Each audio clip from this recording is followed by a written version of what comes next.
4 മണി വരെ. ദൈവരാജ്യ വളർച്ചയ്ക്കായി പ്രാർത്ഥനയോടെ ഒരുമിച്ച് മുന്നേറാം.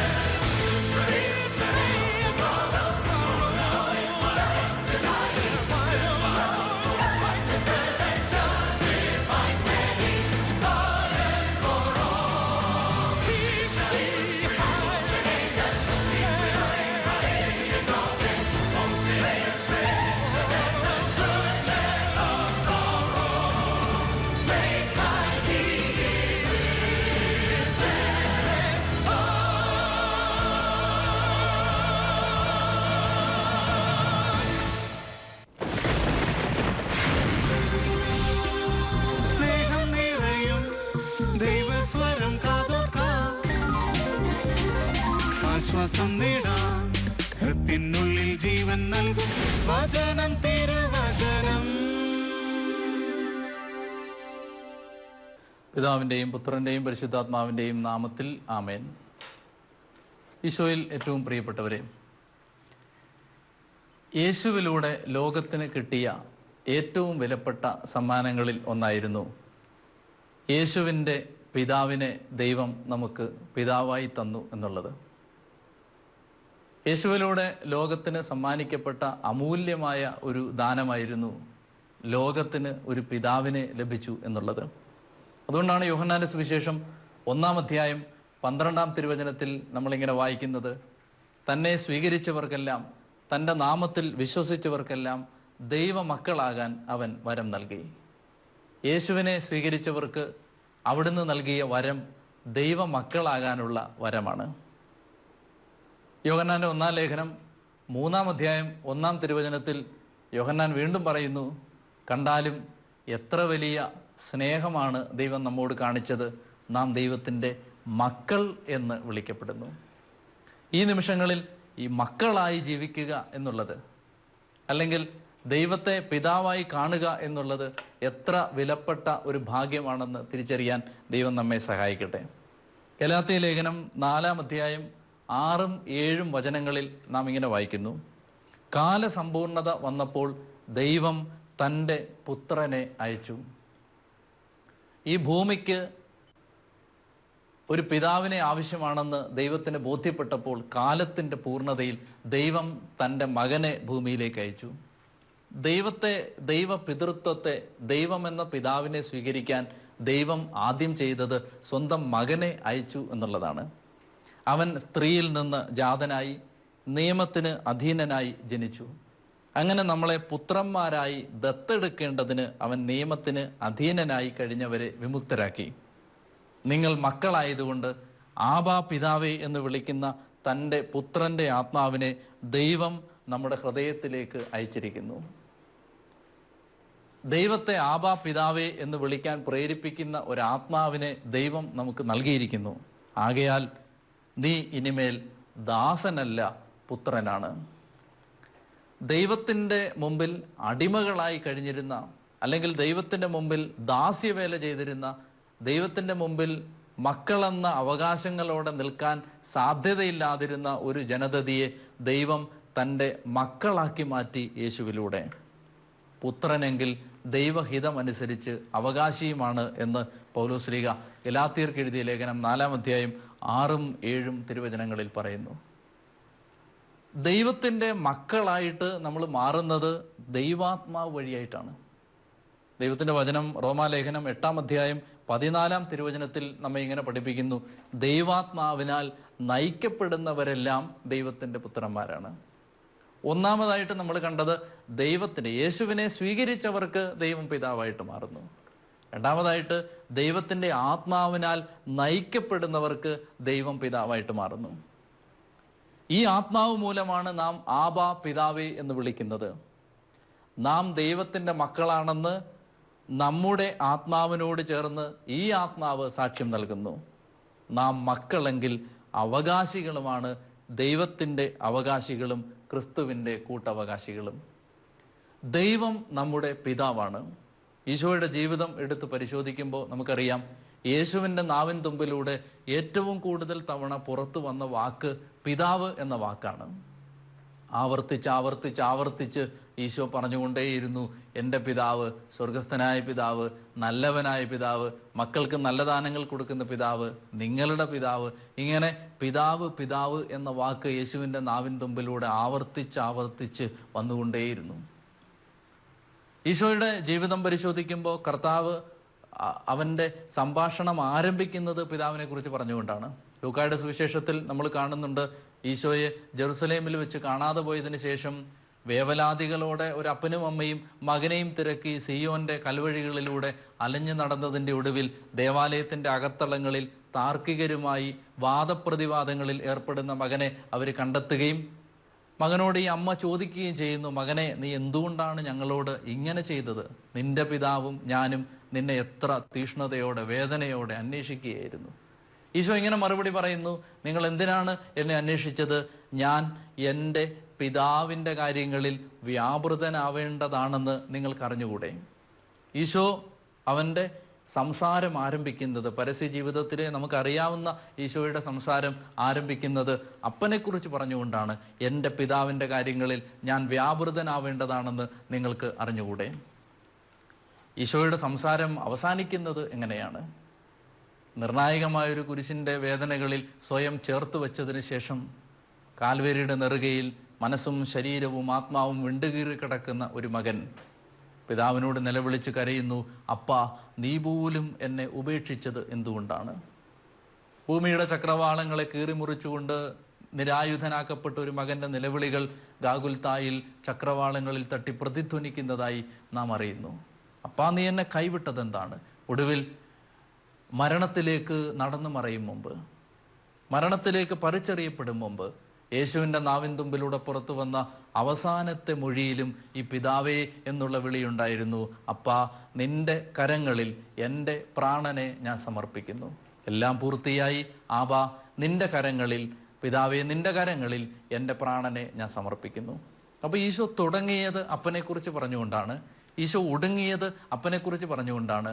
ഈ തുടക്കത്തിനും ഒടുക്കത്തിനും ഇടയിലുള്ള 1000 തവണ അവൻ്റെ നാവിൻ തുമ്പിലൂടെ അപ്പനെക്കുറിച്ചുള്ള വാക്കുകൾ ലോകം ശ്രദ്ധയോടെ കേട്ടു. എന്താണ് നമ്മൾ പറഞ്ഞു വരുന്നത്? ഊണിലും ഉറക്കത്തിലും നിതാന്ത ജാഗ്രതയായിരുന്നു യേശുവിന് പിതാവ്. അതുകൊണ്ടാണ് യേശുവിലൂടെ ഈ അപ്പനെ നമുക്ക് കിട്ടുന്നത്.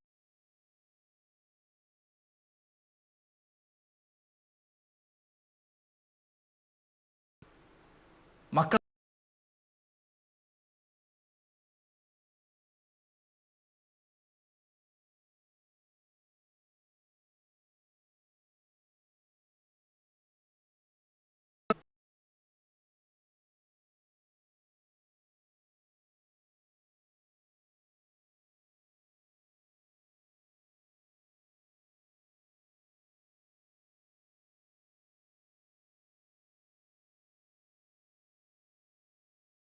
ഒന്ന് യോഹന്നാൻ 3-ാം അധ്യായം 1-ാം വാക്യത്തിൽ പറയുന്നു, എത്ര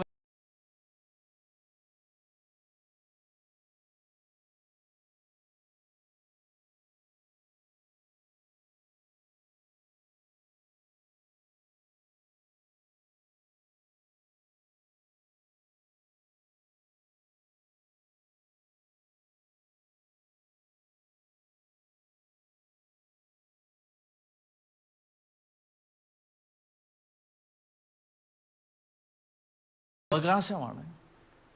തന്നെ വിളിച്ചപേക്ഷിക്കുന്നവർക്ക് ഈ പിതാവ് തൻ്റെ സമ്പത്ത് വർഷിക്കുന്നു. ആ സമ്പത്ത് മക്കളുടെ അവകാശമാണ്.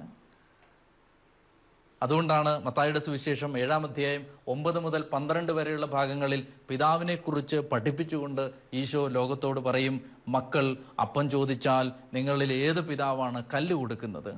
മീൻ ചോദിച്ചാൽ നിങ്ങളിൽ ഏത് പിതാവാണ് പാമ്പിനെ കൊടുക്കുന്നത്? മക്കൾക്ക് നല്ല വസ്തുക്കൾ കൊടുക്കാൻ ദുഷ്ടരായ നിങ്ങൾക്ക് അറിയാമെങ്കിൽ നിങ്ങളുടെ സ്വർഗസ്ഥനായ പിതാവ് തന്നോട് ചോദിക്കുന്നവർക്ക് എത്രയധികമായി നല്ല ദാനങ്ങൾ നൽകുകയില്ല. അപ്പം അങ്ങനെ വരുമ്പോൾ ദൈവപിതാവിൻ്റെ സകലത്തിൻ്റെയും അവകാശികളാണ് മക്കൾ. ദൈവം നമുക്ക് പിതാവാണെങ്കിൽ യേശു നമ്മുടെ സഹോദരനായിട്ട് മാറുന്നു. പിതാവിന് ഏറ്റവും പ്രിയപ്പെട്ട മകളായിരുന്ന പരിശുദ്ധ അമ്മ നമ്മുടെ അമ്മയായിട്ട് മാറുന്നു. സ്വർഗത്തിലെ ദൈവദൂതന്മാർ നമ്മുടെ സഹോദരങ്ങളായിട്ട് മാറുന്നു. പിതാക്കന്മാരും രക്തസാക്ഷികളും വിശുദ്ധരും നമുക്ക് മുമ്പേ കടന്നുപോയ യേശു സ്നേഹത്തെ പ്രതി ജീവിതത്തെ ഒരു ബലിവസ്തുവായിട്ട് ചേർത്ത് വെച്ച സകല മനുഷ്യരും നമുക്ക് സഹോദരതുല്യരായിട്ട് മാറുന്നു. സ്വർഗം നമ്മുടെ വീടായി മാറുന്നു. ദൈവപിതാവിൻ്റെ ഭവനത്തിലെ മക്കളായിട്ട് നാം മാറുന്നു. അപ്പോൾ ഇതാണ് ദൈവം പിതാവായി മാറുമ്പോൾ സംഭവിക്കുന്ന ഒന്നാമത്തെ അത്ഭുതം. രണ്ടാമതായിട്ട്, ദൈവം പിതാവാണ് എന്ന ബോധം മക്കൾക്ക് നൽകുന്ന പേരിട്ട് വിളിക്കാൻ പറ്റാത്ത ഒരു സുരക്ഷിത ബോധമുണ്ട്. ദൈവത്തിൻ്റെ ഹൃദയത്തിൽ നമുക്ക് ഇടമുണ്ട് എന്ന ചിന്തയാണ് ദൈവം പിതാവാകുന്നു എന്ന് പറയുന്നതിൻ്റെ അർത്ഥം. ഈശോ പറഞ്ഞു, മത്തായിയുടെ സുവിശേഷം 10-ാം അധ്യായം 28-ാം തിരുവചനം, ഒരു നാണയത്തൊട്ടിന് 2 കുരുവികൾ വിൽക്കപ്പെടുന്നില്ലേ? ലൂക്ക 12:6 മറ്റൊരു ഭാഗത്ത് ഈശോ ഇങ്ങനെ പറയും, 2 നാണയത്തിന് 5 കുരുവികൾ വിൽക്കപ്പെടുന്നില്ലേ? കണക്കിൻ്റെ ചെറിയൊരു പൊരുത്തക്കേട് സംഭവിക്കുന്നുണ്ട് ഇവിടെ.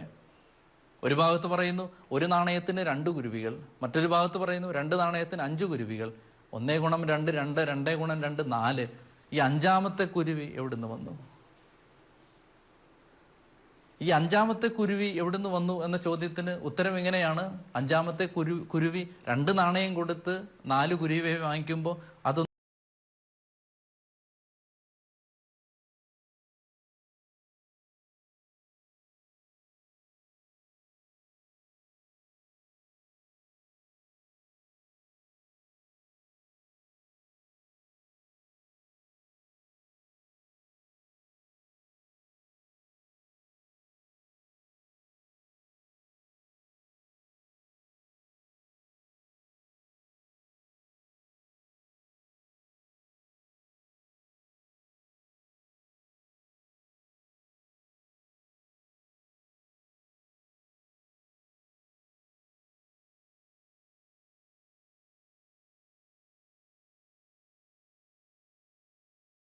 നിർത്തിയ മനുഷ്യർക്ക് വിലയുണ്ടാവുന്നു. സാധാരണ നമ്മുടെ പരിഗണനകൾക്ക് വില കൽപ്പിക്കപ്പെടാതെ പോയ പരിഗണനകളിൽ വില കൽപ്പിക്കപ്പെടാതെ പോയ ആളുകൾക്ക് വിലയുണ്ടാവുന്നു. 5-ാം കുരുവികൾക്ക് വിലയുണ്ടാവുന്നു. അവഗണിക്കപ്പെട്ടവയ്ക്ക് വിലയുണ്ടാവുന്നു. ഓരോ തലമുടി ഇഴയും എണ്ണപ്പെട്ടിരിക്കുന്നു. ഒരു മുടി കൊഴിയുമ്പോൾ ദൈവത്തിനറിയാം ഒരു മുടി കൊഴിഞ്ഞു. അപ്പോൾ ഇതാണ് ദൈവം പിതാവാകുമ്പോൾ സംഭവിക്കുന്ന രണ്ടാമത്തേത്. ഇനി ഈശോ പഠിപ്പിച്ച പിതാവുമായി ബന്ധപ്പെട്ട ഭാഗങ്ങളിൽ നമ്മൾ കാണുന്ന മറ്റൊരു ഭാഗം, എങ്ങനെയാണ് ഒരാൾ ഈ പിതാവിൻ്റെ മകനും മകളുമായി മാറേണ്ടത്, മക്കളായി മാറേണ്ടത് എങ്ങനെയാണ്? വിവിധ കാര്യങ്ങൾ ഈശോ പറഞ്ഞിട്ടുണ്ട്. മത്തായിയുടെ സുവിശേഷം 5-ാം അധ്യായം 44-45 വചനങ്ങളിൽ കർത്താവ് പഠിപ്പിക്കും, ശത്രുക്കളെ സ്നേഹിക്കുവിൻ, നിങ്ങളെ പീഡിപ്പിക്കുന്നവർക്ക് വേണ്ടി പ്രാർത്ഥിക്കുവിൻ, നിങ്ങളെ ശപിക്കുന്നവരെ അനുഗ്രഹിക്കുവിൻ, അനുഗ്രഹിക്കല്ലാതെ ശപിക്കരുത്. അങ്ങനെ നിങ്ങൾ നിങ്ങളുടെ സ്വർഗസ്ഥനായ പിതാവിൻ്റെ മക്കളായിത്തീരും. മക്കളാവാനുള്ള ഒരു വഴി ദൈവം പറഞ്ഞു തന്നത് ശത്രുക്കളെ സ്നേഹിക്കുക, സ്നേഹിക്കാൻ കൊള്ളാത്തവരെ സ്നേഹിച്ചുകൊണ്ട് ദൈവത്തിൻ്റെ മക്കളായിട്ട് മാറുക. അതിന് ഈശോ പറഞ്ഞ ലോജിക്ക് ഇതാണ്, അവിടുന്ന് ദുഷ്ടരുടെയും ശിഷ്ടരുടെയും മേൽ ഒരുപോലെ മഴ പെയ്യിക്കുകയും നീതിമാന്മാരുടെയും നീതിരഹിതരുടെയും മേൽ ഒരുപോലെ വെയിലുദിപ്പിക്കുകയും ചെയ്യുന്നു എന്നുള്ളതാണ്. അപ്പോൾ പിതാവിൻ്റെ മക്കളായി മാറാൻ കർത്താവ് പറഞ്ഞു തന്ന വഴി സ്നേഹത്തിൻ്റെ ഭാഷ അഭ്യസിക്കുക എന്നുള്ളതാണ്. പിതാവിൻ്റെ മക്കളാകാനുള്ള വഴി സ്നേഹിക്കാൻ കൊള്ളാത്തവരെ സ്നേഹിക്കുക എന്നുള്ളതാണ്. പ്രിയപ്പെട്ട സഹോദരങ്ങളെ, നമ്മുടെ ജീവിതം ഒറ്റപ്പെട്ടതായും ആരുമില്ലാത്തതായും അവലംബമില്ലാത്തതായും അഭയമില്ലാത്തതായും മാറുന്ന ജീവിതത്തിൻ്റെ വളരെ നിരാശ്രയമായി പോകുന്ന മേഖലകളിൽ ഈ ഒരു ബോധം നമ്മെ ശക്തിപ്പെടുത്തിയേക്കും. എനിക്ക് ഒരു പിതാവുണ്ട്, ദൈവം എൻ്റെ പിതാവാണ്.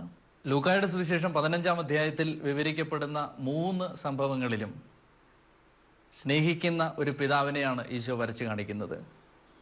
ഒത്തിരി വിശദീകരണങ്ങൾ ആവശ്യമില്ലാത്ത 3 ഭാഗങ്ങളാണ് അത്. 100 ആടുകളിൽ 1 ആട് നഷ്ടപ്പെട്ടു പോകുന്നു.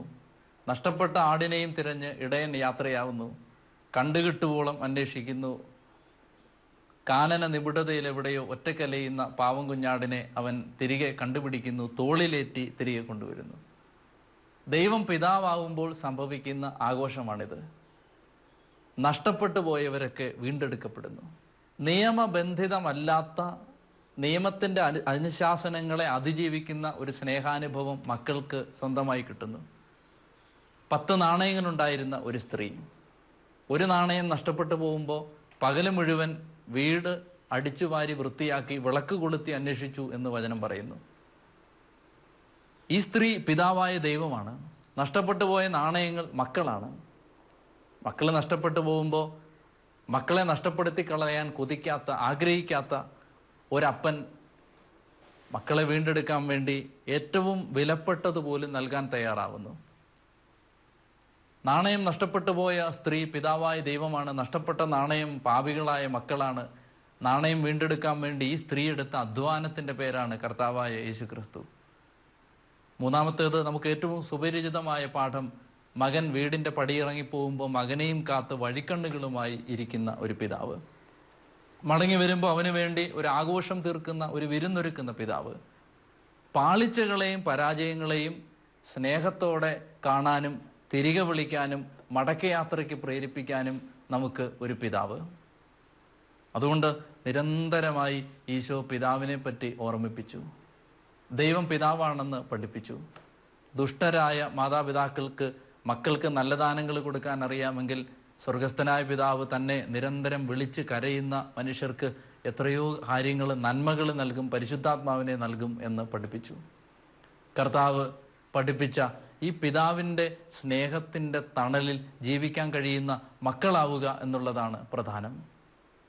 ദൈവത്തിൻ്റെ മക്കളാണോ എന്ന് ഓരോ നിമിഷവും തിരിച്ചറിയാൻ ഉതകുന്ന ജീവിത പരിസരങ്ങളെ രൂപപ്പെടുത്തുക എന്നുള്ളതാണ് പ്രധാനം. ദൈവത്തിൻ്റെ മകനാവാൻ യേശു ചെയ്തത് എന്താണ് എന്ന ഒരു കാര്യം കൂടി മാത്രം നോക്കിയിട്ട് നമുക്ക് ഈ വിചാരങ്ങളെ പൂർണ്ണമാക്കാം. ദൈവത്തിൻ്റെ മകനാകാൻ യേശു ചെയ്തത് എന്താണ്? യേശു ചെയ്തത് മത്തായിയുടെ സുവിശേഷം 4-ാം അധ്യായത്തിലും ലൂക്കായുടെ സുവിശേഷം 4-ാം അധ്യായത്തിലും നമ്മൾ കണ്ടുമുട്ടുന്നുണ്ട്. യേശു ചെയ്തത് പ്രലോഭനങ്ങളെ അതിജീവിക്കാൻ സ്വന്തം ജീവിതത്തിന് വില കൊടുത്തു. പ്രലോഭനങ്ങളെ അതിജീവിക്കാൻ വേണ്ടി സ്വന്തം ജീവിതത്തെ ഗൗരവമായി അഭിമുഖീകരിച്ചു. ഓരോ പ്രലോഭനവും മത്തായിയുടെ സുവിശേഷം 4-ാം അധ്യായത്തിലും ലൂക്ക 4-ലും നമ്മൾ വായിക്കുമ്പോൾ നമുക്കറിയാം, ഓരോ പ്രലോഭനവും തുടങ്ങുന്നത് ഇങ്ങനെയാണ്: നീ ദൈവത്തിൻ്റെ പുത്രനാണെങ്കിൽ ഈ മലയിൽ നിന്ന് താഴേക്ക് ചാടുക. നീ ദൈവത്തിൻ്റെ പുത്രനാണെങ്കിൽ ഈ കല്ലുകളോട് അപ്പമാകാൻ പറയുക. നീ ദൈവത്തിൻ്റെ പുത്രനാണെങ്കിൽ എന്നെ കുമ്പിട്ട് ആരാധിക്കുക. മാത്രമല്ല, ശ്രദ്ധിക്കേണ്ട മറ്റൊരു കാര്യം, ഈശോ വരുന്നത് ജോർദാനിൽ വെച്ച് യോഹന്നാൻ്റെ കയ്യിൽ നിന്ന് സ്നാനമേറ്റതിന് ശേഷമാണ്. യോഹന്നാൻ്റെ കയ്യിൽ നിന്നും സ്നാനം ഏറ്റു കഴിയുമ്പോൾ സ്വർഗം തുറക്കപ്പെടുന്നു. സ്വർഗത്തിൽ നിന്നൊരു അരുളപ്പാടുണ്ടാവുന്നു: ഇവൻ എൻ്റെ പ്രിയപുത്രൻ. ദൈവം മനുഷ്യരെ മക്കളാണെന്ന് സാക്ഷ്യപ്പെടുത്തി കഴിയുമ്പോൾ മക്കളാണെന്ന് മക്കൾ സ്വയം തെളിയിക്കേണ്ടതായിട്ടുണ്ട്. എല്ലാ മനുഷ്യരുടെ മീതെയും യേശു ക്രിസ്തു എന്ന ഏകപുത്രനിലൂടെ ദൈവം പിതാവായി മാറുന്നുണ്ട്. എല്ലാ മനുഷ്യരെയും ദൈവം മക്കളായിട്ട് കാണുന്നുണ്ട്. ഇനി മക്കളുടെ ഉത്തരവാദിത്തമാണ് മക്കളായിട്ട് വളരുക എന്നുള്ളത്. മക്കളായിട്ട് വളരാനുള്ള വഴിയാണ് ഈ പ്രലോഭന കഥകളിൽ വചനം പറഞ്ഞു തരുന്നത്. ഓരോ പ്രലോഭനവും വരുമ്പോൾ ദൈവപുത്രനായതുകൊണ്ട് ആണെങ്കിൽ ഇത് ചെയ്യുക എന്ന് പറഞ്ഞ് സാത്താൻ യേശുവിനെ പരീക്ഷിക്കുമ്പോൾ ഈശോ പറയുന്നത് ദൈവപുത്രനായതുകൊണ്ട് ഈ പ്രലോഭനത്തെ അതിജീവിക്കുന്നു. മകനായി മാറാൻ, മകളായി മാറാൻ ഞാൻ എന്ത് ചെയ്യണം? ജീവിതത്തിൻ്റെ മുമ്പിലേക്ക് വരുന്നെത്തുന്ന പ്രലോഭനങ്ങളെ ദൈവത്തിൻ്റെ മക്കളെപ്പോലെ അന്തസ്സോടെ അതിജീവിക്കുക. രാജാവിൻ്റെ മകൻ രാജാവിൻ്റെ അന്തസ്സിന് ചേർന്ന വിധം ജീവിക്കുന്നത് പോലെ, രാജാവിൻ്റെ മകൻ രാജാവിൻ്റെ യോഗ്യതയ്ക്ക് ചേർന്ന വിധം സ്വന്തം പെരുമാറ്റ രീതികളെ രൂപപ്പെടുത്താൻ ശ്രമിക്കുന്നത് പോലെ, ദൈവപിതാവിൻ്റെ മക്കൾ പിതാവിൻ്റെ അന്തസ്സിന് ചേർന്ന വിധം ജീവിക്കാൻ പ്രലോഭനങ്ങളെ അതിജീവിക്കണം. ഓരോ നിമിഷവും പ്രഭാതത്തിൽ ഉണരുമ്പോൾ ഈശോയോട് പറഞ്ഞതുപോലെ ഒരു കാര്യം നമ്മുടെ മനസ്സിലും ആവർത്തിക്കണം: ഞാൻ ദൈവത്തിൻ്റെ മകനാണ്, ഞാൻ ദൈവത്തിൻ്റെ മകളാണ്. ഓരോ ദിനാന്ത്യത്തിലും ദൈവത്തോട് മനസ്സ് നൊന്തും തവിച്ചും ദുഃഖിച്ചും ചോദിക്കാൻ പറ്റണം: ഇന്ന് ഞാൻ ദൈവത്തിൻ്റെ ഇഷ്ടം നിറവേറ്റിയോ? ദൈവം എന്നിൽ പ്രസാദിച്ചോ? ദൈവത്തിൻ്റെ മകനായി മാറാൻ ഞാൻ എൻ്റെ ജീവിതത്തെ വിട്ടുകൊടുത്തോ? ദൈവത്തിൻ്റെ മകനായി മാറാൻ ഞാൻ എൻ്റെ പ്രവർത്തനങ്ങളെ വിശുദ്ധീകരിച്ചോ? ദൈവത്തിൻ്റെ മകനായി മാറാൻ ഞാൻ എൻ്റെ അനുഭവങ്ങളെ ദൈവത്തിൻ്റെ ഇഷ്ടങ്ങളോട് ചേർത്ത് നിർത്തിയോ? മകനായി മാറാൻ ഈശോ ആവർത്തിച്ച് ചെയ്തത് ദൈവത്തിൻ്റെ ഇഷ്ടത്തിന് വിധേയമായി എന്നുള്ളതാണ്. ഗത്സമനിയിൽ കണ്ണീര് വീണ ആ രാത്രിയെ ധ്യാനിക്കുക. പാനപാത്രത്തിൽ വീഞ്ഞെടുത്ത്, ഒരു പാത്രത്തിൽ അപ്പമെടുത്ത്, ശരീരവും രക്തവുമായി സ്നേഹിച്ച ചങ്ങാതിമാർക്ക് പങ്കുവെച്ചു കൊടുത്തതിന് ശേഷം സ്തോത്രഗീതങ്ങൾ ആലപിച്ചുകൊണ്ട് മലയിലേക്ക് പ്രാർത്ഥിക്കാൻ പോയ ചങ്ങാതി. ഒടുവിൽ എന്ത് സംഭവിക്കുന്നു? ഈ സ്തോത്രഗീതങ്ങൾ ആലപിച്ചിട്ട് ഗത്സമനിയിലേക്ക് പോകുമ്പോൾ അവൻ്റെ ചോര കണ്ണീരായി മാറുന്നു, അവൻ്റെ രക്തം വിയർപ്പായി മാറുന്നു. ഒലിവുമരത്തിൻ്റെ ചുവട്ടിൽ കൈമുട്ടുകൾ കുത്തിയിരുന്ന് ആകാശങ്ങളുടെ അനന്ത നീലിമയിലേക്ക് നോക്കി വേദനയോടും സങ്കടത്തോടും ഒരു മകൻ ആകാശത്തിലെ പിതാവിനോട് കരഞ്ഞു, അപ്പാ, കഴിയുമെങ്കിൽ ഈ പാനപാത്രം അകന്നു പോകണമേ, കഴിയുമെങ്കിൽ ഈ പാനപാത്രം അകന്നു പോകണമേ. അപ്പ എന്ന് വിളിച്ച മകന് വെളിപാടുണ്ടായി.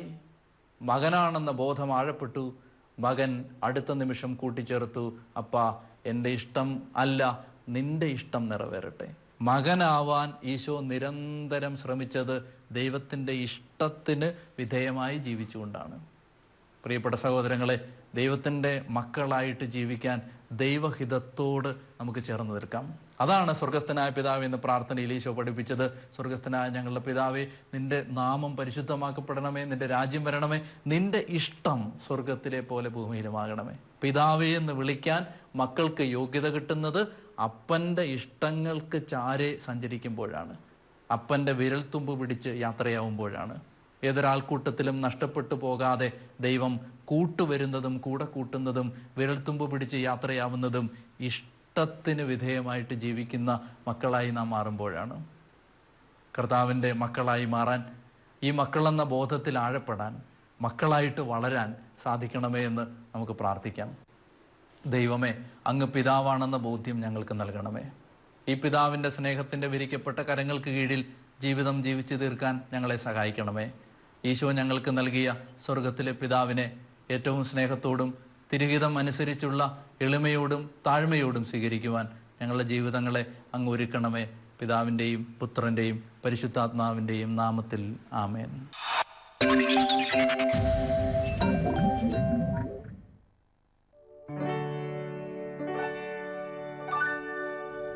ശതകോടി പുണ്യം നേടും നീ, കരുണാർദ്രനാവുകിൽ കരയുന്ന മാനസങ്ങൾ തൻ കണ്ണുനീരൊപ്പുകിൽ.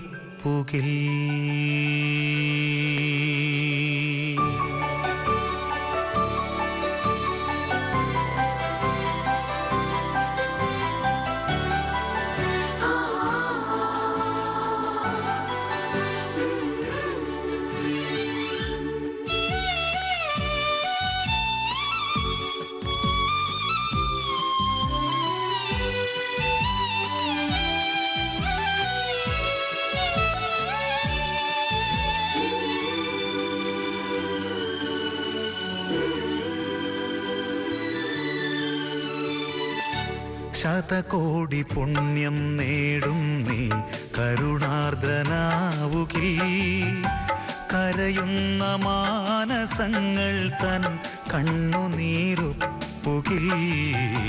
ശതകോടി പുണ്യം നേടും നീ, കരുണാർദ്രനാവുകിൽ കരയുന്ന മാനസങ്ങൾ തൻ കണ്ണുനീരൊപ്പുകിൽ. ശതകോടി പുണ്യം നേടും നീ.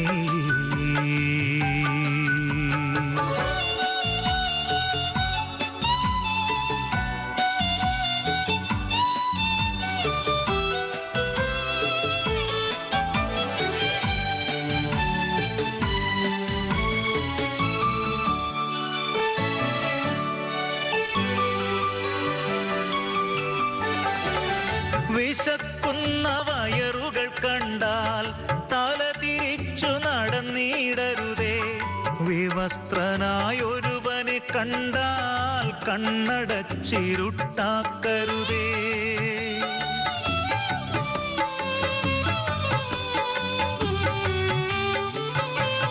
വിശക്കുന്ന വയറുകൾ കണ്ടാൽ തല തിരിച്ചു നടന്നിടരുതേ.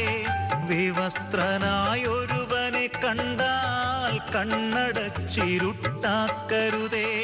നിനക്കുള്ളൊരന്നം പാതി, നിനക്കുള്ളൊരന്നം പാതി, നിനക്കുള്ള വസ്ത്രം പാതി.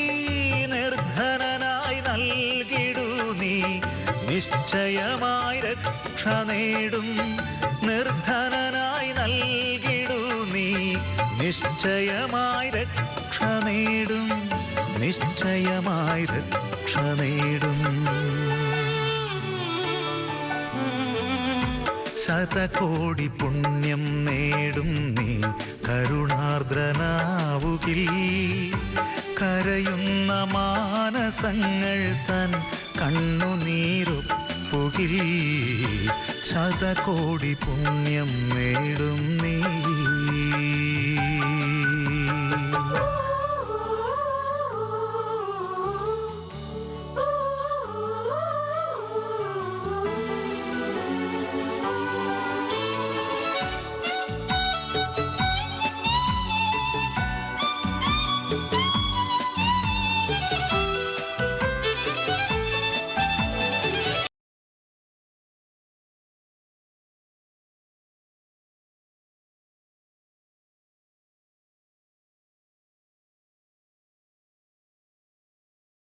വലയുന്നവന്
ശതകോടി പുണ്യം നേടും നീ കരുണാർദ്രനാവുകിൽ. കരയുന്ന മാനസങ്ങൾ തൻ കണ്ണുനീരൊപ്പുകിൽ. ശതകോടി പുണ്യം നേടും നീ കരുണാർദ്രനാവുകിൽ. കരയുന്ന മാനസങ്ങൾ തൻ കണ്ണുനീരൊപ്പുകിൽ. ശതകോടി പുണ്യം നേടും നീ.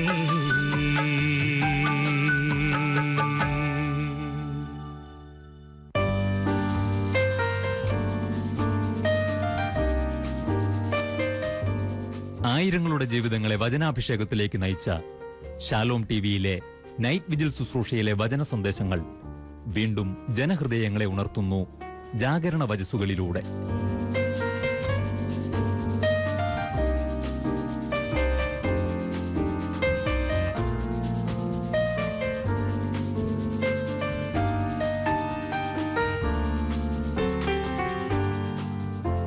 ജാഗരണ വചസ്സുകൾ ഇന്നുച്ചയ്ക്ക് 1 മണിക്ക്.